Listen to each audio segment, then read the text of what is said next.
सम्भाषणसन्देशसंस्कृतमासपत्रिकायां प्रकाशितानां बालकथानां ध्वनिप्रसारणम् इदं बालमोदिनी इति। कदाचित् देवलोके गुणानां विषये चर्चा प्रवृत्ता। कश्चित् देवः अवदत्, गुणाः सर्वत्र भवन्ति एव, गुणरहितः जनः एकोऽपि न स्यात् इति।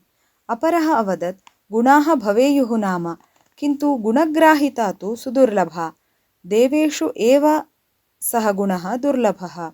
एवं स्थिते मानवानां का कथा? मानवानां मध्ये अपि गुणग्राहिणः भवन्ति एव। एकं तु अहं जानामि, सः सर्वत्रापि कमपि गुणां पश्येतेव। किं जुगुप्सावहे अपि वस्तूनि सः गुणान् द्रष्टुं शक्नुयात्? निश्चयेन, तत्र सन्देहः एव नास्ति। एवं तर्हि वयं तस्य परीक्षां करवाम इति अवदत् प्रथमः देवः। ततः तौ उभौ अपि भूलोकं प्रति आगतौ। गुणग्राही यस्मिन् प्रदेशे निवसति तं प्रदेशं तौ प्राप्तवन्तौ। दूरादेव आगच्छन्तं गुणग्राहिणं दृष्ट्वा एकः देवः मृतशुनकरूपं प्राप्य मार्गे अपतत्। अपरः देवः सामान्यमानवरूपं प्राप्नोत्। यदा गुणग्राही समीपम् आगतः तदा मानवरूपी देवः अवदत्, एतेन मार्गेण अग्रे न गन्तव्यम्। तत्र कश्चन विशालकायः शुनकः मृतः अस्ति। ततः महान् दुर्गन्धः निर्गच्छति।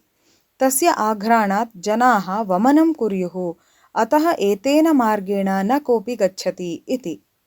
सः गुणग्राही तं पुरुषं क्षणकालं दृष्ट्वा किमपि अनुक्त्वा तेन एव मार्गेण अग्रे अगच्छत्।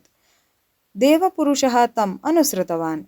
दुर्गन्धमयस्य अपि शुनकस्य समीपं गतः सः गुणग्राही शुनकं सम्यक् निरीक्ष्य, अहो, अस्य मुखे स्फटिकाकाराणां दन्तानां पङ्क्तिरेव दृश्यते इति साश्चर्यम् अवदत्। एतत् श्रुत्वा देवः महत् आश्चर्यं प्राप्नोत्।